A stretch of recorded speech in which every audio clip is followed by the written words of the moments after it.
All right, so we're done bag B, and then I moved on to bag C. Nothing remarkable there. We installed the front body post, the front bumper. Man, do these dyed parts look great. They came out so nice. You'd think that they came from the factory black. I love it. I love it. We built the camber links and steering links at some point, and then we went on to bag C. Bag C was, I just said that, it was the bumper and the body posts and the steering turnbuckle here. The next step would have been the installation of the steering servo. I didn't bother to, I know what servo I'm going to use. It's still downstairs with the other stuff, so I'll install that later. It's not a big deal. What I wanted to draw your attention though, or what I wanted to draw your attention to though, was, words are hard, we see D's done bag E. So bag E's got a lot of goodies in it. Rear suspension arms, rear hinge pin blocks, arm mounts, rear arm mounts, rear bulkhead. That's all going to happen. But first, I made mention of these tools in previous videos. These are from my gunsmithing tools, and they are called roll pin starter punches. So they're a way of starting a roll pin without crushing it, pinching it, messing it up. You take the appropriate size punch, and I think it'll be the 5/64, and it has a hollow end. There are roll pin punches that have a button on the end that are used for punching them in once you get the pin started, and that prevents the pin from spreading open. But what these do, these are starter punches. They actually, and that one's too small, these roll pin punches, they actually, geez, looks like I've used that one a lot. They actually hold the pin. There's a hole in the punch, and the pin goes into the hole, and it holds the pin straight for you while you start it. So we have our rear hub, hub carrier, 0 degree. You put your bearings in, you put your axle in, you put your 3 little shims in, and then this bad boy can be used to start your roll pin into the axle without trying to jam pliers in there or any of that weird stuff. It gets it started pretty straight. You can actually then tap on it a little bit with a hammer to make sure that it gets started before switching over to the roll pin punch. I'm going to use just a rubber end of a screwdriver. So when we come back, those will be installed, and we'll be moving on to the rest of bag E, which is installing the arms. So roll pin starter punches, a lot easier than trying to hold this with pliers or press it in with pliers. Hey, Crush. Hi, buddy. Did you bring me my roll pin punches? Did you bring a hammer? No? All right. So while Crush and I negotiate the workspace, we'll see you guys in the next bag. All right, welcome back. So we are now completed bag E/C, step 5. So quick recap. We got all of the turnbuckles are completed. Those white ball cups absolutely suck. You can't use the supplied wrench to make any changes to lengthen them or shorten them, so you can fine tune the length once it's on the truck. Doesn't happen. They roll right off. So with that in mind, eventually I'm going to try and make this as much of a RC10T factory team truck as possible. So I went downstairs into my T6 SC6.4 box, and I pulled out I think they're 3.5, the new larger size from the 6.4 series, turnbuckles, ball cups, ball studs, and I started to install them on this truck. They're too long. I couldn't make it work, so I'll have to wait for the parts availability from the RC10T factory team truck in order to start putting the newer, modern, larger turnbuckles, ball cups, and ball studs themselves. What else did we do since the last step in this video? We got the servo installed. It's the old school servo mount. I'll add the factory team one in time. Aluminum horn, ProTech 140T. You know, we talked about the JConcepts carbon fiber front tower. I put these on, but they're the kit ones. They have to come off. I'll show you why in a minute. I installed the JConcepts rear carbon fiber tower. Super cool. The rear links are on there for now as well. And again, I gotta say, wow, am I ever impressed with how well the parts came out with the RIT die. I've always used the powder before. This time I used the liquid, poured the whole bottle in the water, as you'll see, or if you've seen that previous video. It came out pretty good. Okay, so far, so good. However, the kit comes with multiple, what are we even calling these in the manual here? Rear arm mounts, probably? Yep, RC10 rear arm mounts. And there are 3 different kinds supplied in the kit. There is simply right, left. There's no indication how many degrees of toe these provide or how many degrees of anti-squat they provide.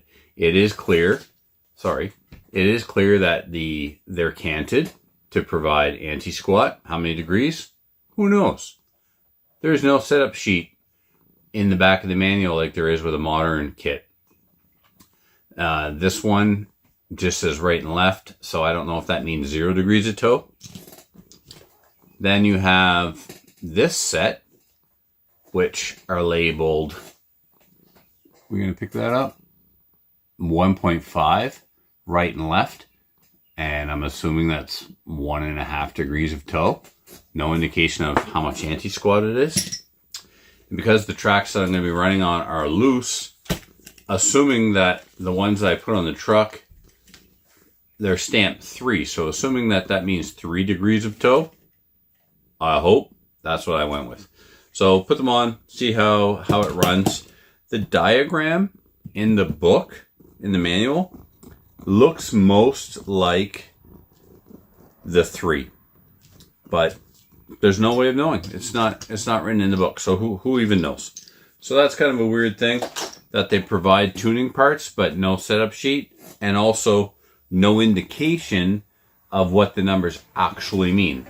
I have some experience, so I'm pretty sure that it's the degrees of toe, how much the rear wheels are towed in towards the center line of the vehicle, but a new person may not have a clue what that means. What else have we gotten done? I mean, the pins got installed into the axles, and the axles into the rear hubs, and the rear hubs onto the arms, and the bulkhead, rear bulkheads on the chassis. So, as I say, we've got it assembled all the way up to bag E/C.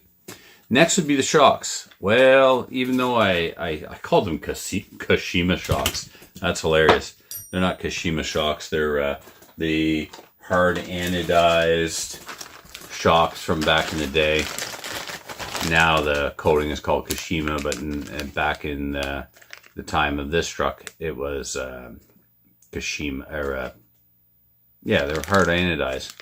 One thing that's pretty interesting is it looks like they actually have bleeder caps. They do. They have bleeder caps. The plastic cap actually has a screw hole in it. That's really cool. So these shocks might make their way onto something else vintage. Maybe a Losi car. I'll use these on a Losi car instead of the Losi shocks.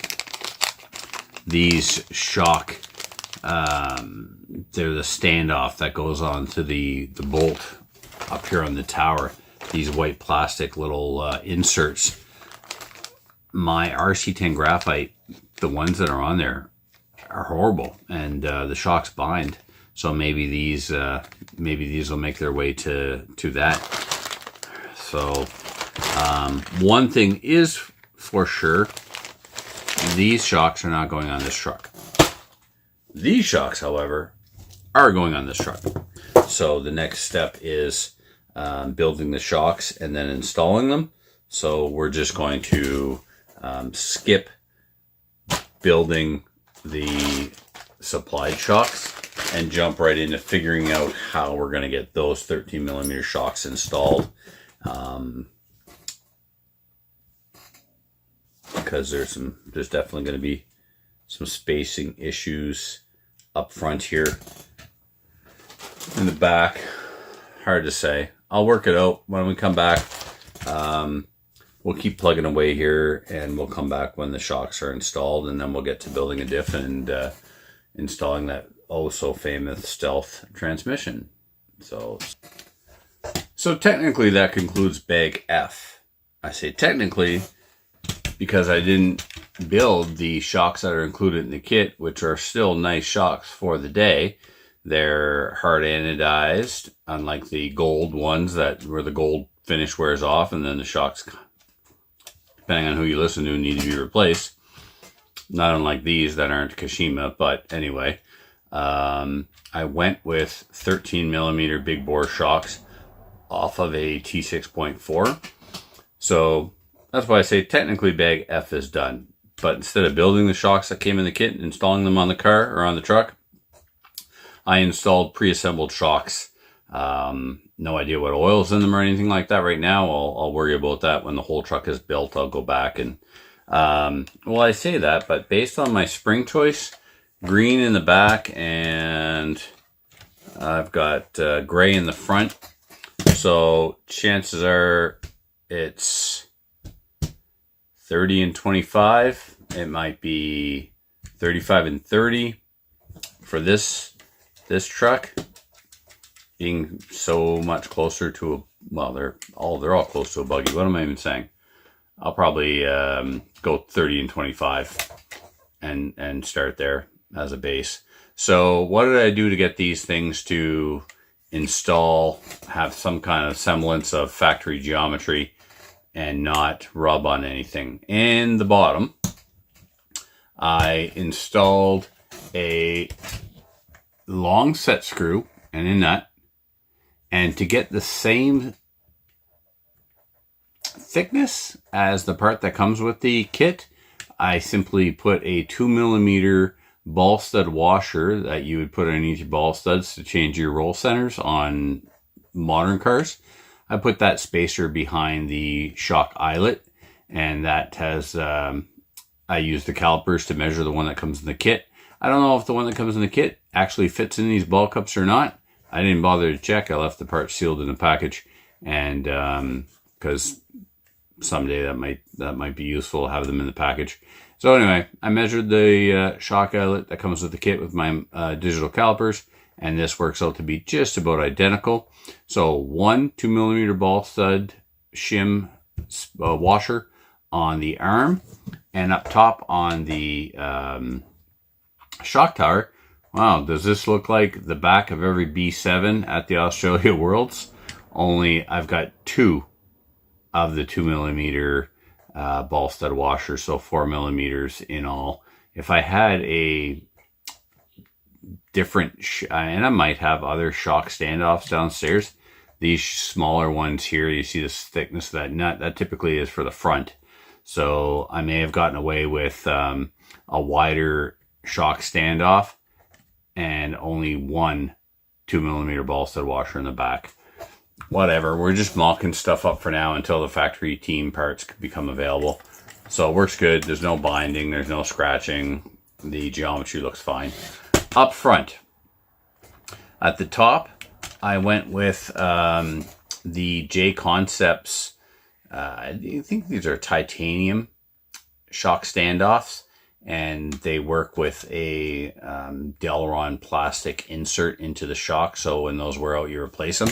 These Team Associated aluminum ones, they wear out, and they wear out pretty quick. And aluminum on aluminum is going to be a nightmare. I think I'll replace these with plastic shock bleeder caps, and that might make those aluminum ones last longer. I'm supposed to have another set of these somewhere. I don't know what truck they're on, or car, or whatever. To get these on the front without any contact on the shock tower, I went with a longer than normal button head screw that goes into the back of the JConcepts shock standoff, and just put a flange nut on there. So the reason for the flange nut was I don't want to use all my ball stud washers. I need them for tuning. So that flange nut is about 2 millimeters, and that gave me enough spacing to move the shock far enough from the tower to prevent any rubbing.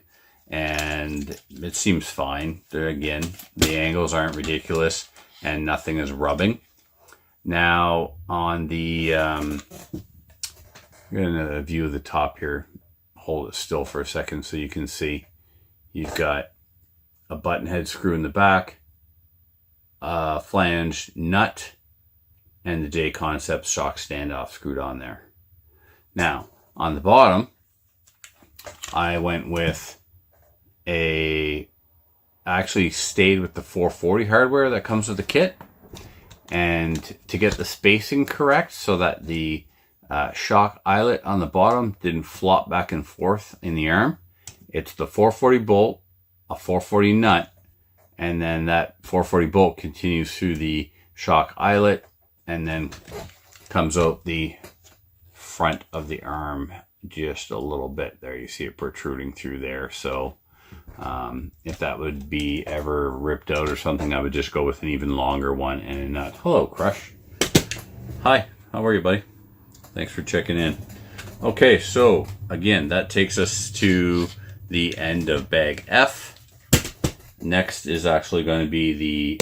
Do you really, dude? Come on. Move your big, furry, orange butt. Come on, a little more. Move your butt. Move your butt. Move your butt. Next. Thank you. Hi. Next is... He's getting snuggles off camera. Okay, next is the Stealth gearbox and probably the back plate and stuff. After that, man, that's it. Dog bones.